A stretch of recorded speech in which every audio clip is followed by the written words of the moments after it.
What is up, everybody? Welcome back to RacingDudes.com and welcome back to another one of our previews. Well, I usually do the previews by myself. I got a special guest today, though. Ryan Stillman is joining me. He did all kinds of research for the Lecomte. He said, hey, I'll be on that video with you. I said, great. Less talking for me. So we got a big race coming up at Fairgrounds. Ryan, are you ready to rock and roll? I'm ready to rock and roll. I feel like this one has go for the money all over it because this thing feels, Aaron, like a kind of a mess. Would you agree with me on that? It is an absolute mess, no doubt about it. Let's pull up the field now. And hey, you know what I love about this? It's a full field of 14. We've had short races. We've dealt with cancellations in small fields last weekend. We finally have really good racing. A field of 14 coming up Saturday at the Fairgrounds. Race 12 on the card. It is the Lecomte Stakes Grade 3 event, going a mile on a 16th, $250,000. The purse. We go through the races, through the horses one by one. Well, we got to go through 14 today, Ryan. I'm going to let you kick it off. Number one is Innovator, the Dwayne Lucas horse that just broke his maiden last time out. All right, thoughts on Innovator? What an interesting horse. This is a polarizing kind of horse because he just broke his maiden, but boy, he maybe could have beaten Barnes a few back. So, it's hard to really knock him there. He's clearly talented. He feels like the typical horse you see from the Lucas barn. I feel like, Lucas, when he gets his hand on these hard-knocking, hard-trying horses, he throws them in anywhere and everywhere and gets him to one of the big dances. Just like Justeel last year. That's the horse that really comes to mind. Look, this horse has talent. I think he fits here. He's tied with Built for the second fastest number as far as time form figures go, if I could speak correctly. He's got a 106. If he improves off of that, he's right there.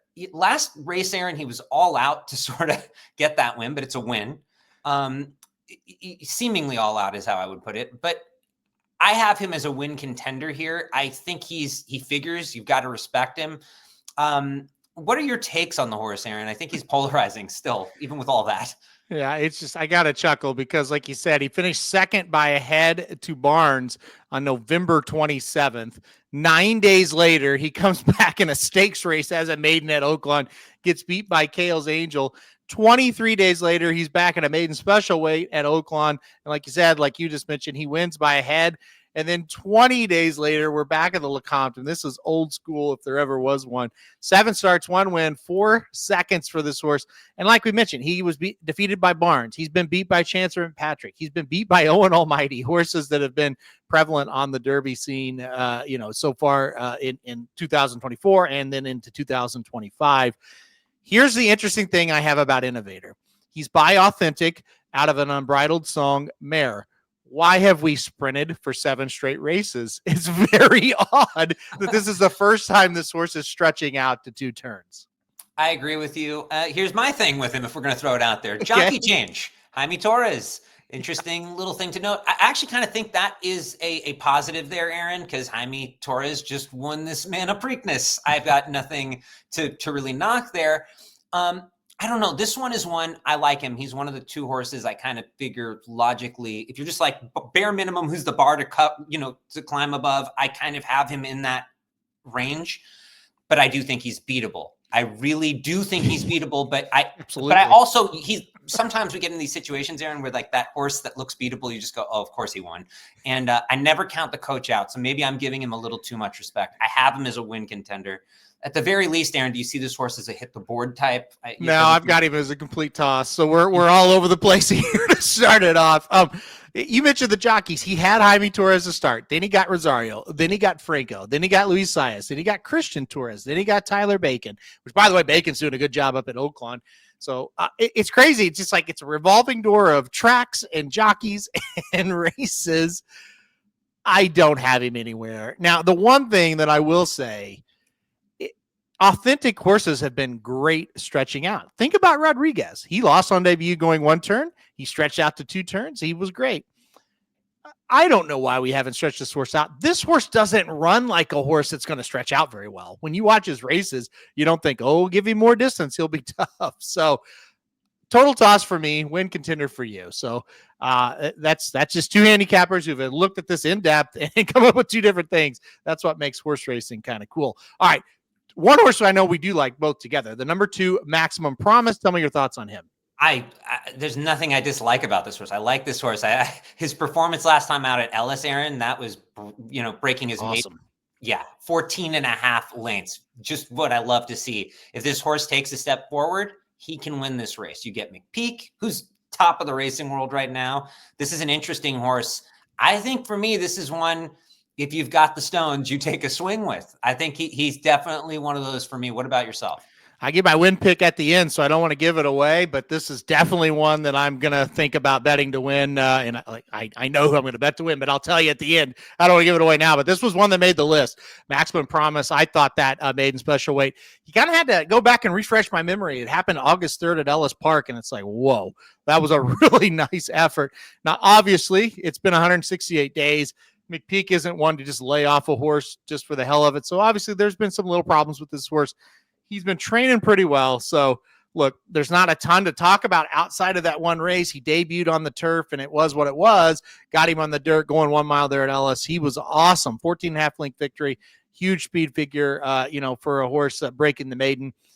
There's reasons to think he's going to improve a little bit as well. I thought the breeding was interesting as well. Maximum Security, a horse that is going to, people are going to have some feelings one way or another about Maximum Security as far as in the breeding shed after what we knew about him and kind of the allegations / failed drug test. But Scat Daddy on the bottom, I love that, score Scat Daddy, we lost way too soon, but having that pedigree is awesome. So we'll see what happens with Maximum Promise. I think it's a horse we both like an awful lot. Now let's go to one that could be polarizing. The number 3, Admiral Dennis, of course, last time out was the favorite to win the Gun Runner right here at Fairgrounds. Stumbled out of the gate, did nothing, got beat 16.5. Can Admiral Dennis bounce back? I'll ask you, Ryan. This one is like the most polarizing horse to me almost in this entire field. Mm-hmm. Do you toss him out after that last performance, you're asking? Honestly, I'm gonna.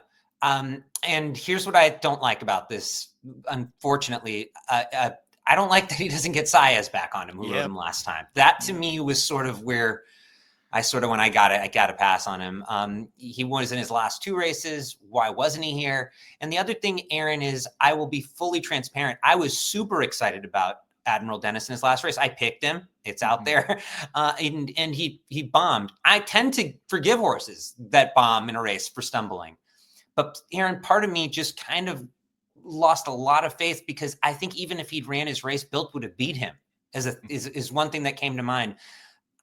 For me, just long story short, I'm going to pass. It could come back to bite me, but because there's so many options here and I need to throw some horses out, I'm going to pass on him here. How do you look at it, Aaron? Same. Exactly the same. I hate to say it. I've said in the videos, I'm not done with him, but then you kind of see him on paper against this group. I was like, I just don't know. I need to see. He needs to prove it to me now. I'm just not sure on him. So yeah, I passed on the number 3, Admiral Dennis here, not playing this horse to win. Would be pissed off if he won just because I liked him in that last race. Like you said, like a lot of people did. And if he was to live up to what I kind of thought he would be, maybe he wins. And I'm super upset. Let's go to the number 4 Magnitude next for Steve Asmussen. Speaking of Built, this horse ran against Built last time out in the Gun Runner, got second, beaten 6 3/4. What are your thoughts on Magnitude? I feel like we have seen what this horse is, Aaron, and I'm not sure I want to bet on that again. Look, this is a very quality little runner, but I'm not putting more money down on this horse to win. He feels like a horse who's hit his ceiling to me, Aaron. You know what I mean? I don't see him improving. He could. He was second to Built by 6 3/4 lengths out last time. And look, Aaron, you could make a case about Built. He had it all his own way. He got it criminally his own way. It kind of felt like live, but still, he was so much the best. I don't see how he turns things around. I'll put it this way. For me, he's a maybe consider for a hit the board kind of horse. Yeah, if you wanted to play him in 3rd or 4th or bottom of a super or a try, I wouldn't say, no, don't do it, but I'm with you. I can't back 4 Magnitude here in this one. I like to back Steve Asmussen, but not in this spot. I'm with you on that one. Another one I'm having trouble backing is the number 5 Optical. Now, we've seen DeSormo come down here with horses and win at big numbers. Could Optical do it? Well, maybe. He did win a starter allowance race last time out. He beat McAfee, a horse that's decent enough. But Optical, big step up here. We saw him step up once, and it didn't go well. He didn't finish that day at the Breeders' Futurity. I threw him out. What about you? Well, it's kind of interesting, this horse, to me, Aaron. I think you broke it down perfectly. We've seen this story before, so to say, with DeSormo coming in and Yeah. winning a Fairgrounds Derby prep. I respect the connections. Ultimately, I'll just say this. I think he's definitely, I would give the horse a chance to hit the board. He is not, for me, as far as a horse I would like to be betting to win, but toss him at your own risk. That's it. Yeah, I mean, to be fair, I've tossed DeSormo horses before and they win. So, I can never see it coming when he wins. Never. So, and then when I get behind him, they usually don't run very well. He's just a guy that, and I'm saying he's a bad trainer. I think he's a good trainer. I just can't ever figure his horses out. And it seems like, Ryan, no matter what, they all kind of look like that, save for maybe Exaggerator. Exaggerator had like that form where you'd look at it and go, oh, yeah, he's a good horse. The rest of these DeSormo horses that come down here or come down to Oaklawn on what seemingly is always rainy days and win, you just can't really ever see them coming. So that's kind of where I'm at with that. Number 6 is Golden Afternoon. Interesting horse. Really good turf horse. Broke the maiden at Kentucky Downs. Second in the Bourbon at Keeneland. Won an allowance right here at Fairgrounds 51 days ago. All on the turf. Now we'll try the dirt. What are your thoughts? Wow, I'm so glad you found this horse interesting too. That is the exact words I would use. This is a turf horse getting a shot on dirt on the Derby Trail, and his pedigree suggests, Aaron, this is what's crazy about it, dirt shouldn't be a problem for him. Yep. By Golden Sense, in case you're new to racing, sire of last year's Kentucky Derby winner, Mystic Dan, out of a street cry mare. I don't see why he would hate the dirt. I think he deserves a chance here. Good for the connections for trying. It feels right moment to try. He's never been worse than second in 3 starts, and his numbers on turf give him the 4th best time form of the entire field, a 105 time form on turf. So sometimes when a horse takes a shot on turf, Aaron, this is something John White's always talked about me, learning lessons from John White here is like, they run their best race first time out on dirt, horses that are made for turf. Remember hearing that? Yep. So, look, if you're looking for like a horse to expect to fire his best race yet on a dirt surface, that the logic, you guys are following me. I think there's a real good case here. If you were looking to play a horse underneath who could be longer odds, Aaron, or you don't like any of the big names, you could make a case for me to taking a shot at this horse. It takes guts, though. That's what I'll say. We've also seen turf horses win, or at least horses with that have been running on the turf jump up and win Kentucky Derby prep races. Look at Poster. Look at Coal Battle. Coal Battle's won twice, and he was kind of a turf horse at one time. Poster, same thing. So it wouldn't be out of the ordinary for Golden Afternoon to do this as far as jumping from the turf to the dirt. I don't have the guts to pick the horse to win. I will say that right off the bat. If he was in a spot that was seemingly a little bit softer, I think I'd go for it because I do like this horse quite a bit. Not going to be surprised if he wins. I couldn't do it, but I am telling you, this is a pretty nice horse, and he's faced good horses, and he's ran right there with them. So he's not going to be overwhelmed. It's just going to be, do you handle the surface or not is the big question mark.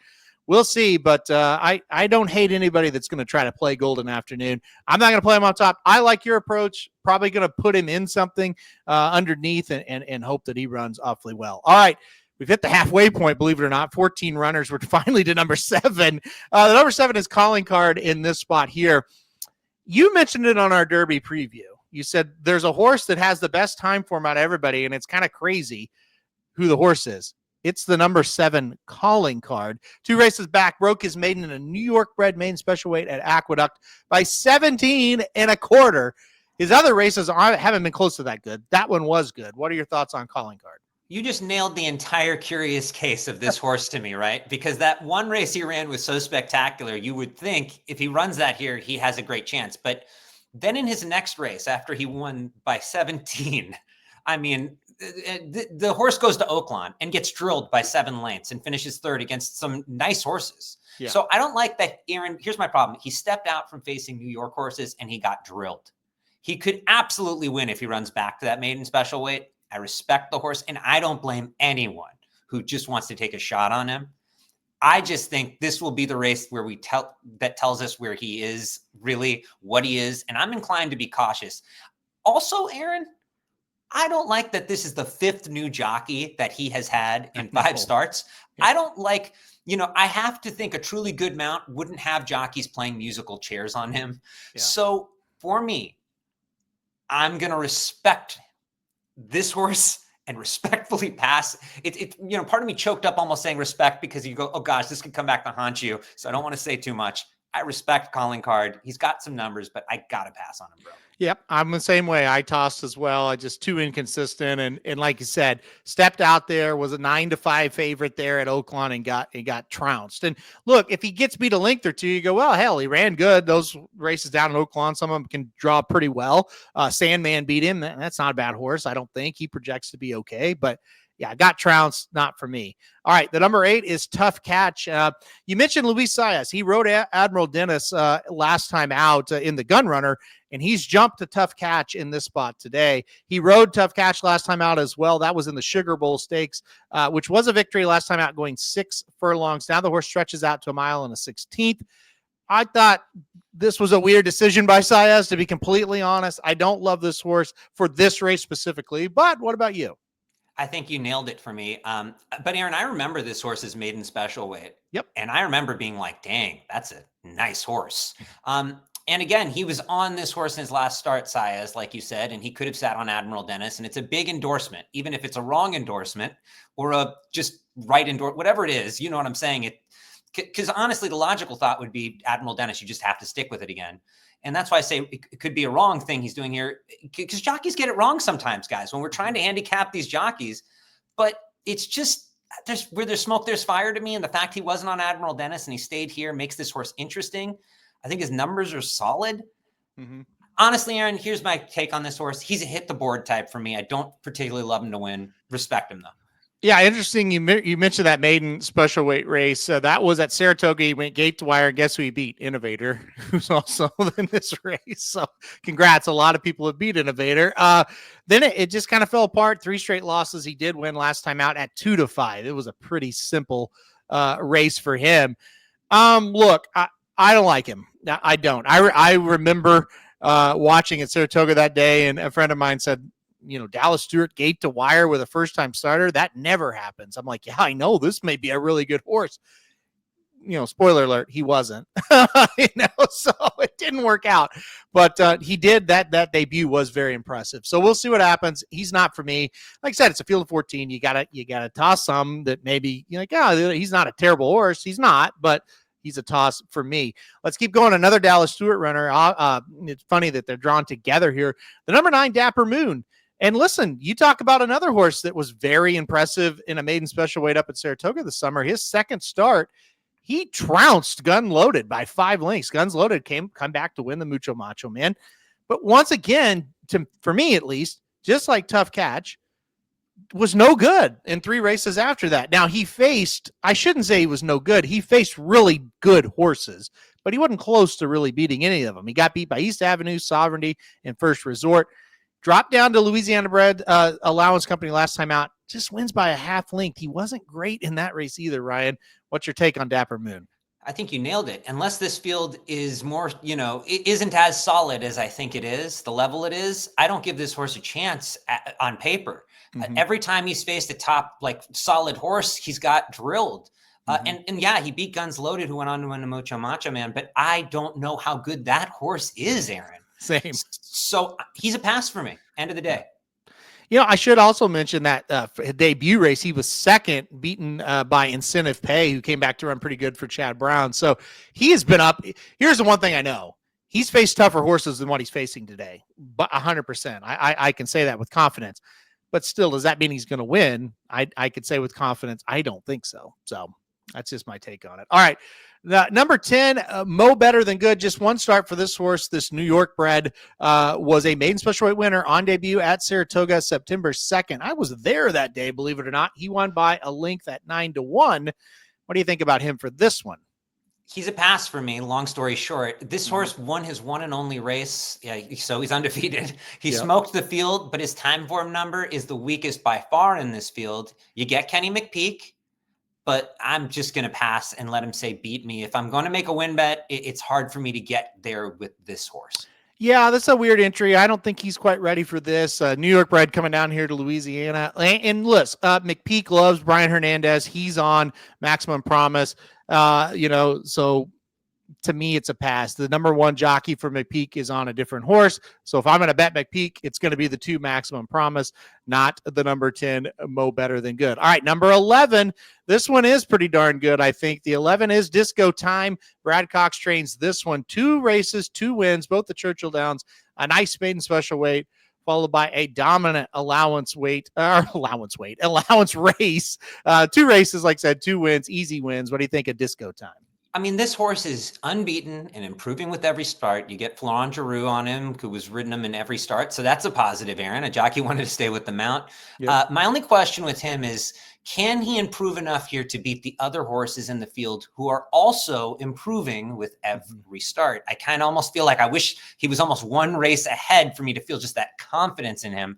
I'm not sure what to make of him because of that. This is a step up from the fields he's faced, but he's been dominating those fields. So we're going to learn a lot here. Aaron, ultimately, I want to like him, but I'm a little curious. He does seem like he could be a Derby Trail horse. The question is this the race where he, wins it? For me, I definitely love him hitting the board. I don't even mind a win take on him. There's a little caution around there. Do you think that's fair as far as how I'm looking at it? Yeah, as far as win contenders go, I think he's one of my top ones. The 2 and the 11 were the 2 I'm debating on. I'll tell you at the end who I ended up settling with. But I do like this horse because of the dominant fashion of how he's won the races. Now, the horse he beat, McKellen, came back to do no running last time out in the Mucho Macho Man. But McKellen did no running to the point of it something had to have happened. Like he didn't run his best race that day, right? If McKellen would have ran 3rd and beaten 3 or 4, and you go, well, maybe he's just not that good. But he ran a race in the Mucho Macho Man where it's like, I don't hold that against him. That's going to be just draw a line through it. So, but the fact still remains, we don't know what Disco Time has really defeated yet. Much tougher spot today. But look, horses buy not this time. I think stretching out's going to be okay for him. Judd Mott seems to have a ton of really good horses. This seems to be one that's got a lot of potential. So I thought about him as a win contender. He's going to be one of my top 2 for sure in this one. Number 12 is Jolly Samurai. This is a horse that I love because he was down at Remington Park winning races. The Texas bred broke the maiden at Remington Park, won 2 straight stakes races. However, was 5th, beaten 7.5 in the Springboard Mile. So when stepping up to the tough company, Ryan, he didn't do much. What were your thoughts on Jolly Samurai? Well, prior to the Springboard Mile, Aaron, this was the best, local horse 2-year-old at Remington Park, in my opinion, right? Yep. And, look, he got beaten badly by Coal Battle, Speed King, and more. Because of that, because of the time he stepped up and faced solid horses, I just, and wound up getting beaten by them. I just couldn't get there with him. He's not for me, but he's the kind of horse, as a race fan, if you love littler tracks, that you kind of love these guys. And I'm glad to see him get a shot. Yeah, I'm glad they're running him. I don't like him. I didn't like him in the Springboard either. I thought he ran, just average. Yeah, I just can't support him here. I threw him out. Unfortunately, I do like him as a racehorse. Hopefully, Remington's not that far away again, right? He can go back there and win some big races there. All right, the 13 is Built. He won the Gun Runner last time out by 6 3/4. He was awesome in that race. Tougher test today, more horses to beat today. Tough post also, Ryan, but I know you like him, so tell me why you like Built. I really like Built because, honestly, Aaron, what's there not to like about him in this spot? He's proven he's a solid horse already.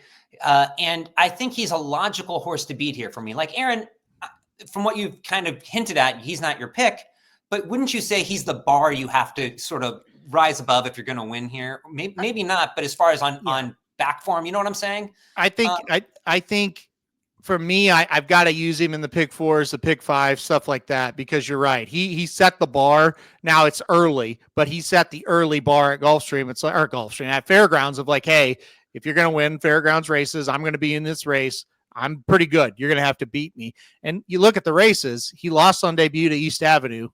Almost every horse in the country would have lost that day. East Avenue was elite. He wins second out at Keeneland. He beats Render Judgment, who I don't think's terrible. And then last time out, first time in a stakes, he just dominates what was not a great group, especially when Admiral Dennis didn't run a step, but it was still, he didn't beat him by a nose. He beat him by 6 3/4. So I do agree with what you're saying. Yeah, I mean, look, he's improved with every race, and if he improves again, Aaron, this could be over, right? I mean, if he improves off that, that's going to be pretty hard to beat based on what we know about these horses. This group also feels, Aaron, similar to me to the ones he faced last time. You know, the thing is, there are a few X factors here that you're touching on. You know, Disco Time, the Maximum Promise. You know, there's a few of them, but if I'm just looking at it and sort of saying, okay, based on the facts I know of this puzzle I'm looking at, he figures to me to be the horse to beat. He would be the, you know, one of my two win picks. So I really think Built deserves the respect here. But I did say at the top of this, we've got a mess of a race, and it's because he's beatable. I mean, this isn't Secretariat. This isn't a lock. So I don't blame anyone taking a shot against him. He's going to be my pick, though. Yeah, the 13 hole is going to be a little bit tough to navigate, I think, as well. Obviously, when you have 14 horses, you usually have a lot of speed signed on, and we have that. He's probably not going to get the lead. That's famous last words. You know, you look at some of these races, sometimes I don't think he'll get the lead today, and then you look up and they're on the lead. But probably not going to get the lead. Probably going to have to win a different style. Not saying he can't do that, but it'll be a bigger challenge, no doubt. Finally, the number 14, Seattle Road. We talk about the Gun Runner Day. This horse broke the maiden on Gun Runner Day right here at Fairgrounds. It did it by a head. Lost a Hot Property 2 back. That turns out to be not so good after Hot Property didn't do much. But at the time, we thought that was a pretty good race. What are your thoughts on Seattle Road? I mean, you nailed the biggest dagger for me on why I'm passing with him. He got beaten by Hot Property 2 back, and that horse looked like a turtle in his last race.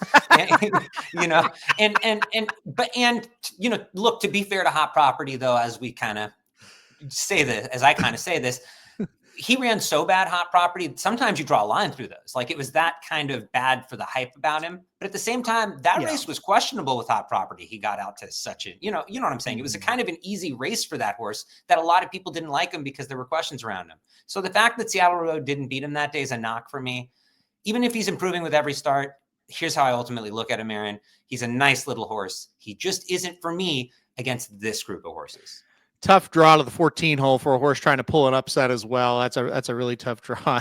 The turtle comment really got to me. I think both things could be true, Ryan. I think Hot Property is probably better than what we saw in the Smarty Jones, but he may not be like a great horse, right? It's probably that the truth is probably somewhere in between there. So anyway, but yeah, I'm with you. Seattle Road, it's a tough draw, tough race.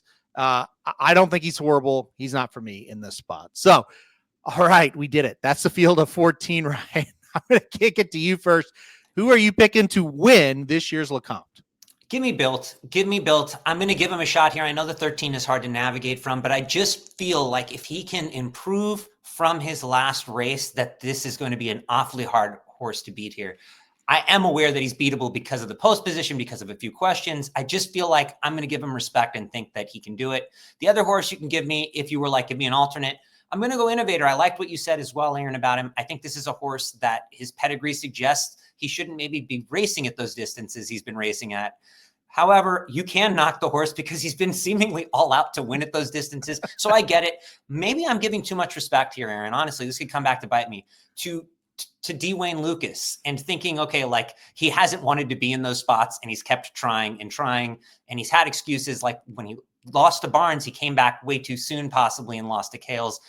I just feel like this, maybe I'm wrong, Aaron. He feels like a horse that will get to a Triple Crown race, and maybe I am just living in La La Land thinking he pulls something off on this trail. So he's my second horse if you're looking to do it. His numbers also figure. Well, if anybody knows how to pull off an upset where you go, what the hell just happened? It is Dwayne Lucas. So I don't think it's going to happen with Innovator, but who knows? It could happen down the road. And listen, when Lucas wins, usually you don't see it coming. So Innovator will probably lose by 30 and then do something else, and then he'll show up and win the Preakness or something like that. So all right, I respect it. 13 Built for you. Listen, I'm going to go number 2, Maximum Promise on top here. I'm going to take a shot. I think a lot of money is going to go to the number 11 Disco Time. I think your horse, number 13 Built, is going to take money as well. It just feels to me like I don't want to take a short price in this field. That being said, we don't have the morning line odds out yet, but I don't think Maximum Promise will be too short. I think he'll be the right price. So I'm going to go number 2, Maximum Promise, to win this year's Lecomte. It should be a great running of the race. All right, guys.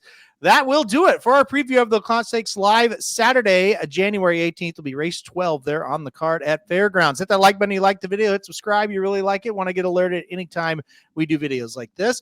And most importantly, good luck if you are playing Fairgrounds on Saturday.